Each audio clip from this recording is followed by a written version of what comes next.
What's up, guys? This is Wenzes. Welcome back to my channel where we talk about creating an epic life on your terms. Today we're talking about how to turn INFJ weaknesses into strengths, because trust me, they don't have to be weaknesses. We're really gonna talk about the things that you probably are even ashamed of admitting, not only to yourself but to others. Those are actually the things that will make your life move forward, and we really have to start valuing them. I will tell you some stories that have really changed my life while I was even working, when I started focusing on those so perceived weaknesses. And I actually see this over and over again when I talk to my clients, when I see your questions. And so I know there's a lot we can tackle here. So before we get started, remember, if you want to take the next step, then sign up for the masterclass or pre-register for the bootcamp or work with me privately. All the information you find below. So let's now talk about those perceived weaknesses, INFJ weaknesses that so many of us don't feel like we want to share. So for example, let's say you're in a corporate world and there's something that you feel like is keeping you from moving to the next step. One of the main reasons why we do that is because we feel if we would move up, people would find out about us. They would find out that we've just been pretending. One of the things we can really well pretend at is that actually we know exactly what we're talking about. We're charismatic, people like us, they really trust us very quickly, but in the end we're trying to hide the fact that maybe we're not that good at making no mistakes. We do mistakes more often, or we try to hide the fact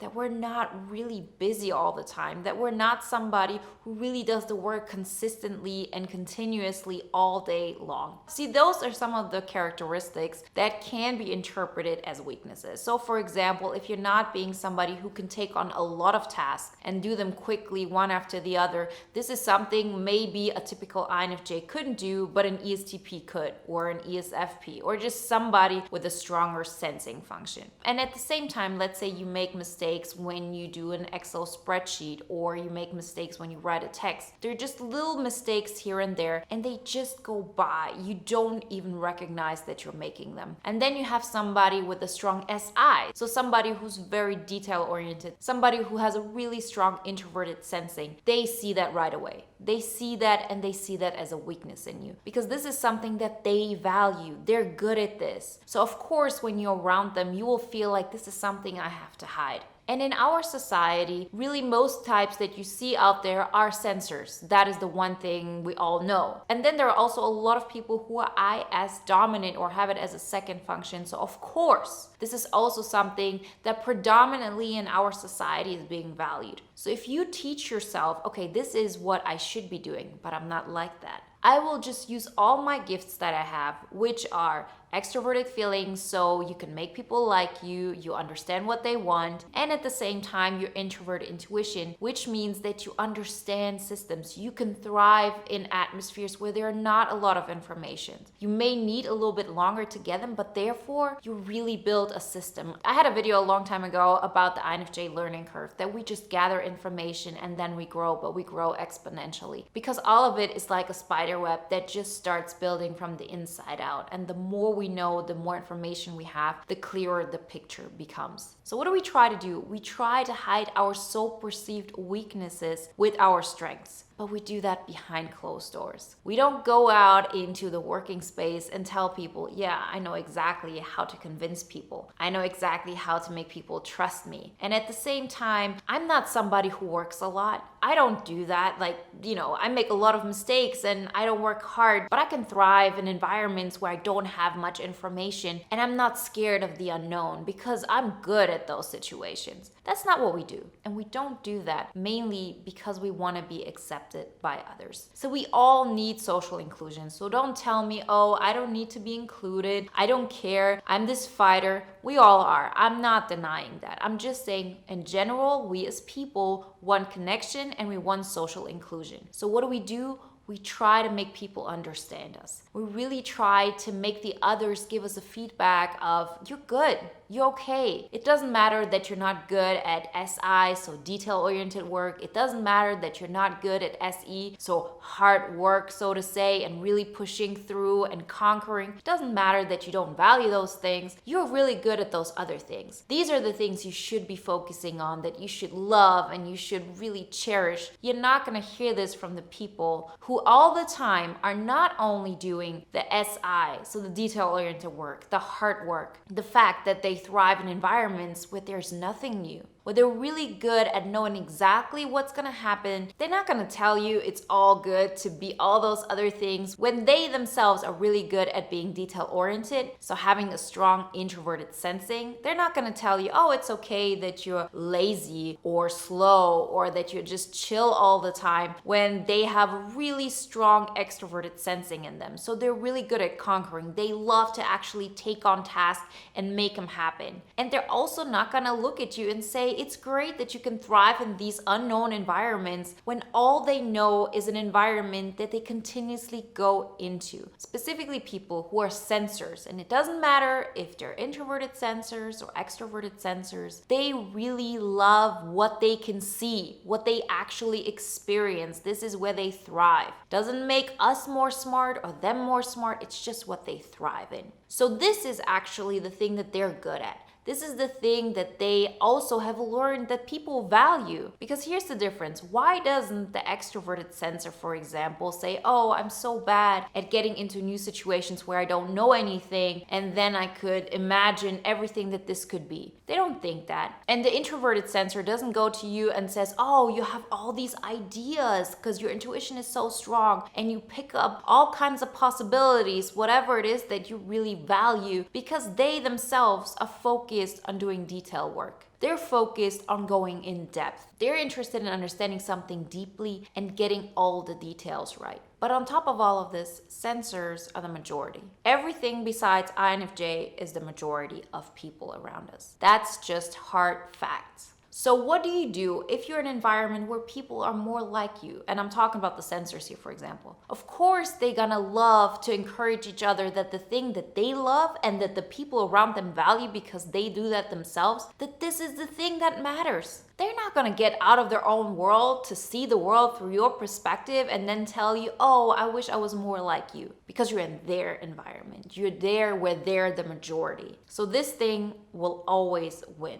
Unless, and here comes the twist, unless you actually see it for what it is. If you're in an environment and you go up there and you say, well, I believe I should be better at introverted sensing. I should be better at detail-oriented work because everywhere where I want to make a career, this is what they value. And so what am I going to do? I'm going to use my strengths to hide the fact that I'm so bad at introverted sensing. I'm gonna hide the fact that I'm not good at being busy and getting a lot of stuff done. When you should actually interpret those so-called weaknesses as strengths. So when I'm talking about INFJ weaknesses, I'm not saying that you should get better at introverted sensing, that you should get better and get stuff done all the time. I'm actually saying stop worrying about it. Stop thinking that this matters. So I'm gonna give you an example to make it very clear here, but you can adapt this to absolutely everything in life. Let's say you're a painter and you're really good at painting. This is the thing that you're better at than anybody you've ever known. But for some reason, you are an accountant. This is the thing that maybe your parents did. Maybe it's the thing that you have learned growing up. It's going to be the most secure position, the thing where you can make the biggest career in. Because painting, what's that gonna do for you? So what do? You go and become an accountant. And every day you get reminded of the fact that you're not good at details. You're not really good at pushing through and doing the hard work like others are doing. And all of that time, you have the strength in you of being the painter. But as I said, you don't value being a painter. You actually value SI and SE, for example, or even TE. You know, the things that are really considered to be great in your current environment. Because you have to understand, if you yourself are doubtful of the things that you're good at, you're gonna surround yourself with people who mirror back to you the exact same thing. You're not gonna be around people who tell you, oh, don't care about extroverted thinking, don't care about what society wants, don't care about detail work. If you feel like you should be better at these things, you're gonna surround yourself with people who would also tell you this thing of, oh, I think you're not at the right place here. I think you should care more about like what the rules are because this is how you move forward. That's what's gonna happen. And you put yourself there. So what is gonna happen with that painter in our example? He or she can either stay in this environment full of accountants and keep on valuing that world, and then of course see oneself as a failure, see oneself as somebody with weaknesses because you value what you're not. or you start valuing art. The only world that really matters to you then is the art world. People who are accountants, that's boring. Who wants to do that? I'm over here.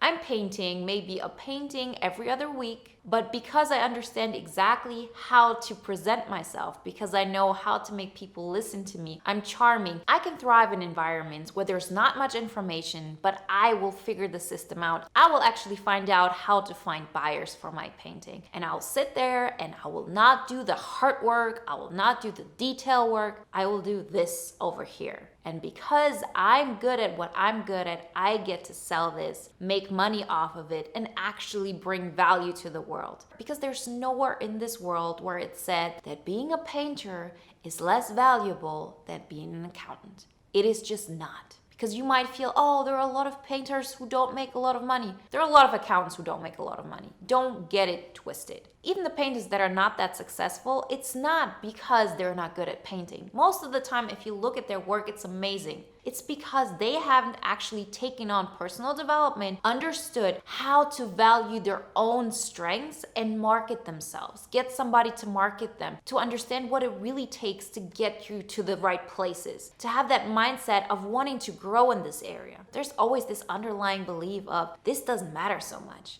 Like painting, yeah, okay, maybe some people care about it, but it's not as valued in society as accounting is. You know, that's what you really believe. So you don't fight for it. You don't really advertise it. You don't make it known. Because on some level, you believe, oh, this is just a weakness. This is not something that is really valued in the world. This is the difference between a successful painter and someone who is not. So how does this apply to your life? You know, it's never that black and white of saying, okay, painter, accountant. It can be that you're in your company and you just change positions. You just get to a point where you say, I don't need to be the one who's really detail oriented. There are 100 people like this. They love to do this. New clients don't ever like them because they're not open and charming, because maybe they're ISTJs and they're in their own world and they're not so much about human interaction.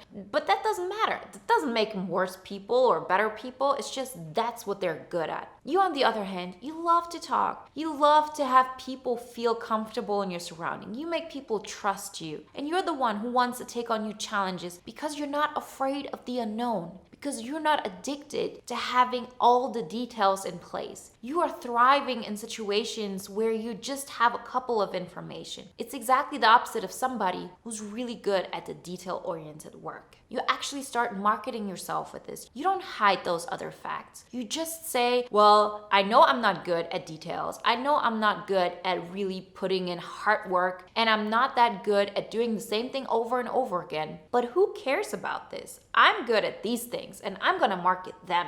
And so you have people who can do all of those things, but I'm the one you need for that job. Because no matter what kind of team you have, there's always somebody you need with your skills, with your so-called weaknesses, that in actuality are your strengths. And you just don't dare to present them like this. Because you, if you compare it back to our painter story, believe that painting is less valuable than accounting, when painting is the thing you can really do. There is no rule in this world that says this thing matters. Yes, you might say, oh, okay, so there are a lot more people who do the IS and the SE work, and that's what they're good at. So of course, my strengths are not going to be valued because they don't value them. But you're wrong in this aspect. Because the difference is that they themselves don't need to believe in themselves so much. They can actually look to the person next to them and see that they actually value what they do as well. They can be the ones who say, oh, I don't need to believe in myself. I see that this one is working. I'm actually looking at what's working in society. I'm getting my recognition. I'm getting my security from the fact that I look left and right and the people around me are doing the same thing. So it's okay. They don't need to convince themselves that they're good. But you need to. You need to if you're, for example, a painter in the world of an accountant. You have to find the strength in yourself to start valuing your characteristics, because the people around you will not do that job for you. But if you present it as something that you're good at and something that they're lacking, because most people, they will lack that. If they're the opposite of you, then they lack your strengths. And they need your strengths. for a lot of reasons. So let's say you have this group of people and they're really good at doing documentation. It's straightforward, it's a lot of work they put into it, they're really detail oriented, but they cannot sell it. They don't have anybody who understands why this should bring anybody value. This is where you come in. So it's not always the strategy to say, I'm gonna leave the accounting world altogether and I'm gonna be a painter. Sometimes it's you just being the painter in an accounting world and painting a picture so well so people see the value in accounting. This is the strategy that you can take on if you want to improve yourself in an already existing system. It's you saying that those things are your strength, that you lead with them, that you don't hide them, that you don't try to bring a value proposition for those things, that there are a lot of people who are better at that than you are. And it's not even to look at, oh, aren't there other people who are better at this than me? You just think, what is the best thing I'm good at? And I'm gonna start valuing it. I'm gonna start seeing it as something positive. I'm gonna see it as something that brings value. And you will see that you're not the only person in the world. You can find people online. You can read books about it. You can actually look into your company, if you're, for example, in a big company, and see where this skill of yours would make a lot of sense. So if you, for example, would go into more marketing-driven divisions, or you go into personal development within companies where they actually train their employees to get the new systems done, to understand the new systems, whatever it is. There's so many ways where you can show up more as the version that you are, and where your strength is seen as a strength and not a weakness. But it will never ever happen if you wait for others to say, oh, that thing that you actually think is a weakness of, you're actually not that productive, you don't do that much, you're not really strong at SE, or I know you're not good at detail-oriented work, but you're so great at these other things, that's amazing. Don't wait for people to tell you this. It's not gonna happen. I made that career that I made before I actually jumped out of it completely by being that painter that then painted a picture for the accountants before I jumped and became a full-time painter, aka a personal development coach, an INFJ Life Coach, and a YouTuber. Before that, I was the one who was in a company where people were really, really good at detail-oriented work. I wasn't even close to that. And I wasn't somebody who was able to work as much as my colleagues did. They sometimes worked 10 hours a day. I was gone after 8, and most of the time I was really chilling because I knew there's no way I could push through like this. But I was the one who made the clients want our team. I was the one who was able to make people feel like they can trust us. And I was the one who could take on things that nobody wanted to take on because it was new, because it was unknown, because it was something where I could create a system. Stop looking at your so-called weaknesses as such, because I can guarantee you that accountant would never ever in their life, if they would have been asked, what is your weakness, say, well, I'm really bad at painting, because they don't care about painting. It's not in their world. See, I'm not a good surfer, but I don't really see that as my weakness. It's just not what I focus on, because I focus on the things that I'm good at. And we have to stop looking at those things that we perceive as weaknesses as such, when we can just say, I don't even want to get involved in this. See, I've never been good at skateboarding. I tried it once, but it wasn't really my cup of tea. I never liked it. I liked maybe hanging out in atmospheres where I was skating when I was younger, but I never really had the ambition to learn how to skateboard. But all the things I wanted to learn, I did learn. So why are you focused on not being a good skateboarder when you first off don't care about skateboarding and you're not good at it? Don't put that on your plate. Start looking at the things that you're good at and decide to value those. Because it's really not just about being okay and taking the pain and, you just realize that you're bad at something and you accept it. Yeah, you accept it to some point, but you don't keep replaying it in your mind over and over again. If I would be in a national team of skateboarders and they would show me every day, oh, yeah, you suck at this.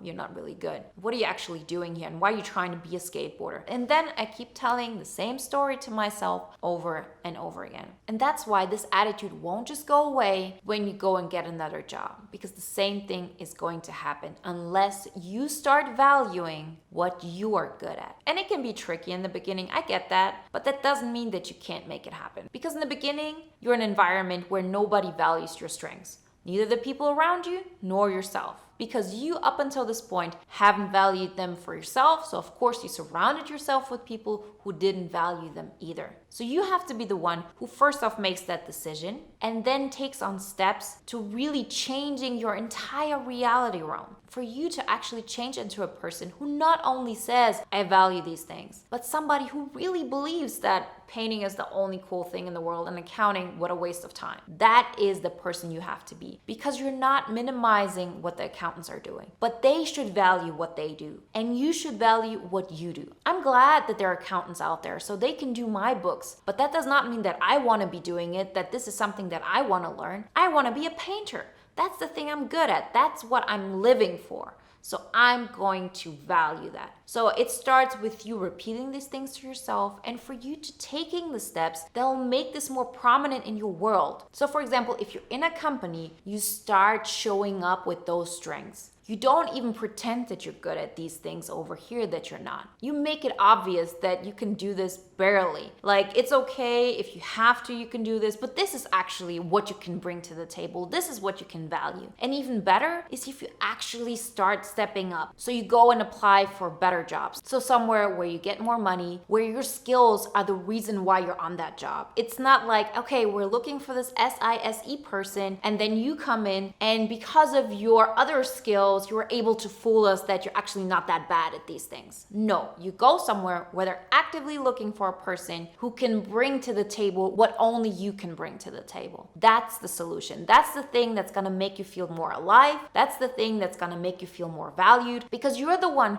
who starts for the first time really valuing your own characteristics and your own gifts. It's time you put a spotlight on that, because you can't wait for other people to do this. They won't. No matter what you do, you will not get that recognition that you want from others. But that's not a bad thing. That's actually the way how you really make progress in life. And you get to heights that most people will never be able to. People who do that, they believe in themselves first. They start making those steps to make that a reality for themselves. And every single time you take on a new challenge and you master that, you recognize, oh, I'm actually also good over here. So then I'm gonna try this step and I'm going to be great over here as well. And that's how you gain self-confidence. See, when I really started this journey and I said, now is the time, I'm not gonna let go anymore. And I went actually for a job that expected much more of me. And at the same time, I started this channel and all of those things. At that moment, I told myself,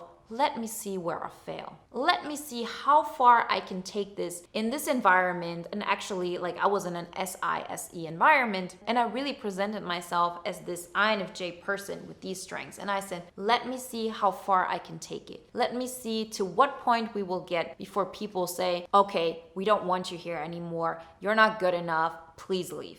It never got that far. I just recognized at some point, okay, we get to a point where I really have to learn more of this SISE thing. So now I either change my position into something where I don't have to do any of that. So I go more into sales, or I go more into development of new ideas, of strategy, or I completely leave that job and do my passion full time. But it took me a long way up before I made that jump. I was actually at a top tier consulting agency in banking, and I made that happen. I was on the fast track to become manager, and I did all of that while not being good at SI or SE. I made that happen. So I know that it doesn't have to be an environment where you really thrive in order for you to move forward and to feel like you're growing. But you just gotta lead with your so-called weaknesses, with your weaknesses that are actually your strengths. You're the one who says they matter, and not go and be like, okay, nobody cares about this. People think I'm weird or I'm crazy or they don't understand how I'm thinking. Who cares? The fact is, you, because of the way you think, you can actually make stuff happen. The results matter. And then on top of that, you get clients to really like your idea because you're convincing and charming and they really understand your concept. Then in the end, you're making money for the company, you're bringing success to the entire team, and nobody's gonna really question how you got there. You know when people question you? When you question yourself. When you leave room open for people to actually doubt you. If you don't doubt yourself, you don't open that conversation. You don't talk about these things. You just make them happen. Guys, start valuing what you bring to the table. As you know, if you want my help in taking the next step, then sign up for the masterclass, pre-register for the bootcamp, or work with me privately. All the information you find below. And if you haven't done that so far, download the free poster on the 5 pillars to an epic life. And now, guys, if you want to watch another video that's in alignment with today's topic, watch the video on how to use your intuition for success and not hard work. Like always, guys, I wish you a wonderful day, a great week, and I talk to you next time. Bye.